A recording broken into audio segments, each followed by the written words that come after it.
আসসালামু আলাইকুম। Hello viewers, welcome back to my channel tasty tasty food and kitchen.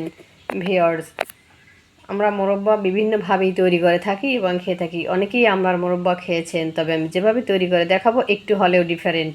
আমি যেভাবে তৈরি করেছি এভাবে যদি তৈরি করতে চান তাহলে ফলো করতে হবে কিছু টিপস। এই মোরব্বা তৈরিতে তেল, নুন, মরিচ কিছুরই প্রয়োজন পড়বে না, দরকার হবে না তেমন কোনো মশলার। তবে একটি কথা, মোরব্বা এবং আচার সম্পূর্ণ আলাদা পদ্ধতি রয়েছে। মশলার ভিন্নতা সম্পূর্ণ আলাদা, রেসিপি স্বাদ গন্ধ সম্পূর্ণই আলাদা। আমি যেভাবে মোরব্বা তৈরি করে দেখাবো এই মোরব্বা আপনারা 1 বছরের মতো নর্মাল ফ্রিজেই সংরক্ষণ করতে পারবেন। আপনারা দেখছেন আপনাদের channel tasty tasty food and kitchen. আজকের রেসিপি আমড়া দিয়ে তৈরি মোরব্বা। আমি আমড়াগুলো একবার স্বাভাবিক পানি দিয়ে ধুয়ে নিয়েছি, যে আমড়ার গায়ে বালু থাকতে পারে, অবশ্যই ধুয়ে নেবেন। এখন আমি খোসাগুলো ছাড়িয়ে নিয়েছি। আমি এখানে বড় সাইজের 10টি আমড়া নিয়েছি।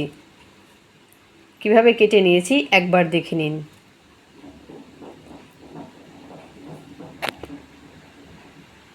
এখন আমি স্বাভাবিক পানিতে একবার ধুয়ে নেব।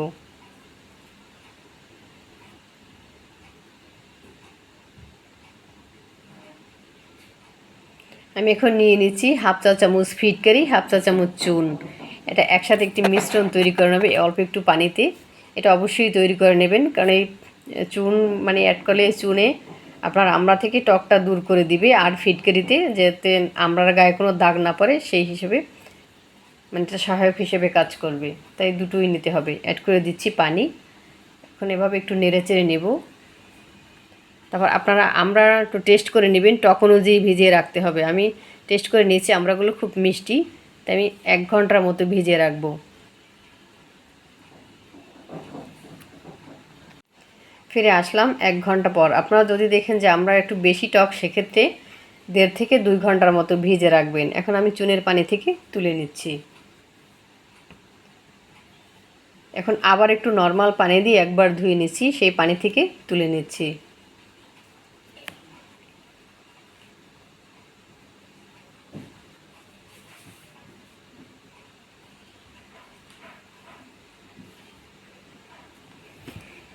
এখন আমি গরম পানি অ্যাড করে দিচ্ছি। এই গরম পানিতে হবে কি, আমড়াটা একটু কুক হবে, ওদিকে চুনের গন্ধটাও চলে যাবে।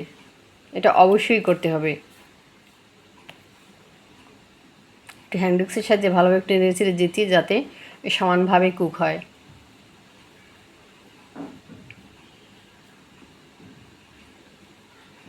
এভাবেই রেখে দেব কমপক্ষে 10 মিনিটের মতো।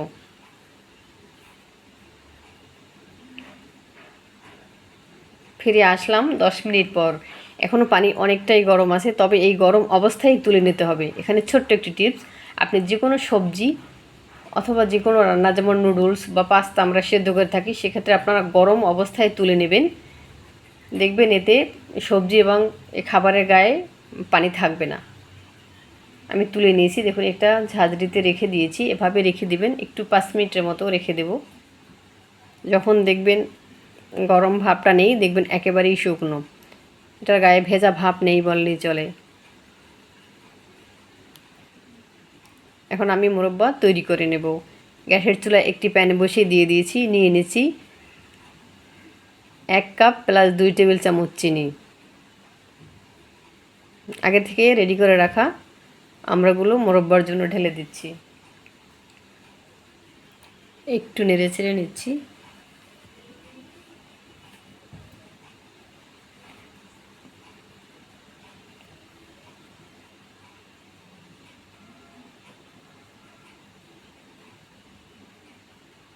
চুলার আঁচ থাকবে একেবারেই কম।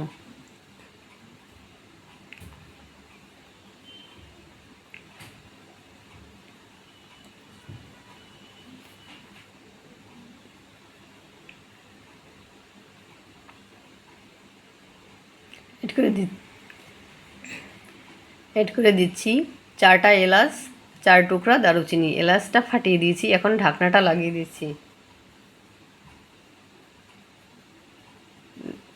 5 মিনিটের মতো ঢেকে রেখেছিলাম। দেখুন একেবারে চিনিটা মেল্ট হয়ে গেছে, অনেক পানি বের হয়েছে। একটু একটু নেড়ে ছেড়ে দেবো, আবারও ঢাকনাটা লাগিয়ে দেব যাতে আমরা কুক হয়ে যায়।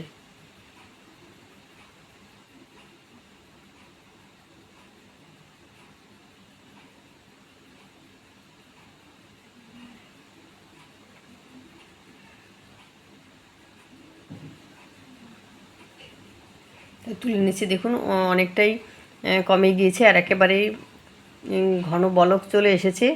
এভাবে অনবরত নাড়তে হবে যাতে প্যানের গায়ে লেগে না যায়।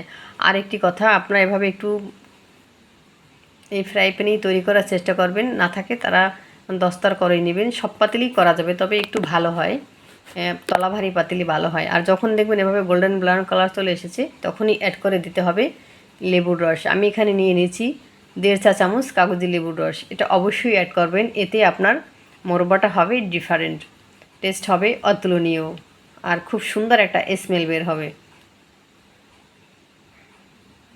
একটু 2 মিনিট নেড়ে চেড়ে নামিয়ে নেব। এখন আমি চুলা থেকে নামিয়ে নিচ্ছি। এই যে দেখুন কালারটা কতটা সুন্দর হয়েছে।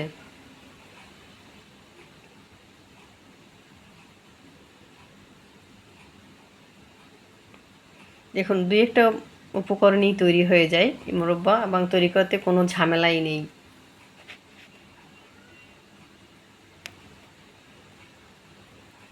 খেতে খুব ভারী মজা হয়েছে। আপনি তৈরি করলেই বুঝতে পারবেন যে কতটা টেস্ট।